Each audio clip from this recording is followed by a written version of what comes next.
One of the things when you first start the fast metabolism diet that I get more questions on than anything else is the portion sizes, and I understand that they can be a little bit confusing between the book and the app, so I wanted to just go over them today.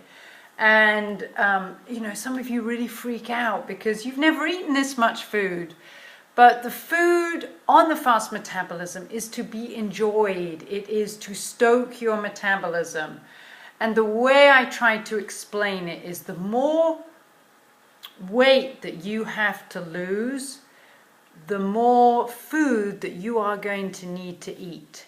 The more weight that you have to lose, usually it's because your metabolism is so slow. So if you think of food as fuel, then you can make that shift between thinking, all right, if I want to rev up my metabolism, I'm going to need to put more fuel on it. So think of food that way, because the food that you're eating is really, really good for you. All right, so keep that in mind, because that is a huge paradigm shift from the deprivation diets, the no-fat, low-carb diets, or low-calorie diets that we've all been on. So this is a paradigm shift from that. All right, so let's just revisit some of the portion sizes, and let me try and explain those to you so that it's very easy.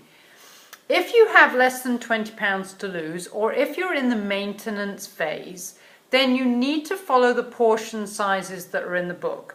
And that's 4 to 6 ounces of protein and 1 cup of grains in phase 1. Follow the book and follow the app. That is very self-explanatory. Now, if you have between 20 and 40 pounds to lose, you are going to do 1.5 portion sizes of whatever's in the book. So, for example, in phase 1, you've got 2 cups of chili. So 1.5 portions of 2 cups of chili would be 3 cups. And that would be your portion size. If you have more than 40 pounds to lose in the big scheme of things, I don't want you thinking, all right, you've got to double up on your portion sizes. What I want you to do is do 1.5 portions plus double the veggies.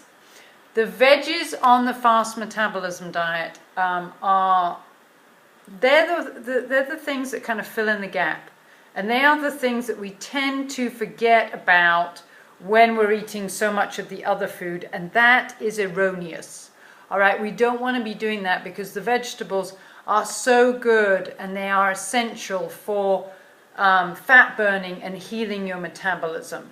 So when we're talking about unlimited vegetables, because when you put something in the app, it comes up with unlimited vegetables almost on every phase. What kind of portion size are we talking about for vegetables? With your meals, so with breakfast, lunch and dinner, you are looking at 2 cups of vegetables at least. And if you're looking at a vegetable serving for your snack, you're looking at 1 cup of vegetables. And if you're hungry between meals or between snacks, then you're eating even more vegetables, because that's what you need to fill up on. So hopefully that sort of clarifies some of the questions on the serving sizes. The other question that I get is in phase 3. The difference between protein and fat. Some of the meals have protein and fat, and some of them just have healthy fat.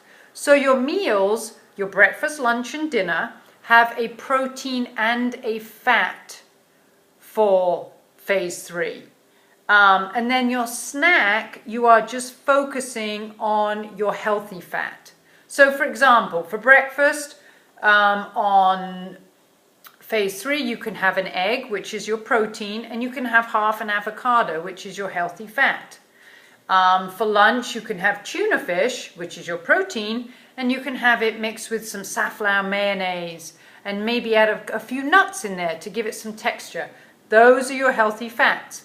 So there's a difference. But for your snack, you would just be doing avocado or hummus. I was going to say mayonnaise, but that is pretty disgusting. So hummus or just some raw almonds or your shake. So that's phase 3. The other question, portion sizes, because that's what we're really addressing here, is your fruit. And in each phase, it is 1 cup of fruit, or she puts 1 piece of fruit. Now, I recognize that 1 kiwi is not the same as 1 apple. So you have to kind of imagine how many kiwis it would take to fill a cup. And it would actually be more than 1. So when it's a smaller size fruit, you want to just imagine that you've got to eat a cup or whatever your portion size is of that food. It may mean that you have to add an extra half a piece of fruit. It may mean that you have to add an extra whole fruit. But that's the way to do the portion sizes. Now, when in doubt, if you get really, really full on some of the phases, what I would suggest is you always make sure you get your vegetables, okay? That's the one thing that people tend to cut back on when they're feeling very full, and that does not help your metabolism, all right? So let's just keep focusing on the vegetables. Make sure you're drinking lots of water. And, you know, you can always go back in the book and look. I think it's on page 103 in the regular book, and then on page 20-something in the cookbook. It just goes over your guidelines for portion sizes. The app is great because a la carte, it gives you your portion sizes except for vegetables. The recipes can be confusing. So you've got sort of, you know, write it on a Post-it pad. You know, if I'm eating chili, it's 2 cups. If I'm eating a soup, it's 2 cups. And then I'm going to do 2 cups of vegetables. But really enjoy your food. Enjoy the fact that you've probably never eaten this much food, and then make the connection between I'm eating this much food and the scales are going down and my metabolism is revving up. These are really important connections of how you are now going to live your life. You know, we're done with starvation diets. We're done with depriving our bodies of things. We are all about using food as fuel, food as medicine, and food is now going to be your friend, your little buddy. Okay? But anyway, if you do have questions, please always send me an email, send me a text, always happy to answer them. But don't feel deprived. Enjoy the food, and, you know, make sure you eat your vegetables.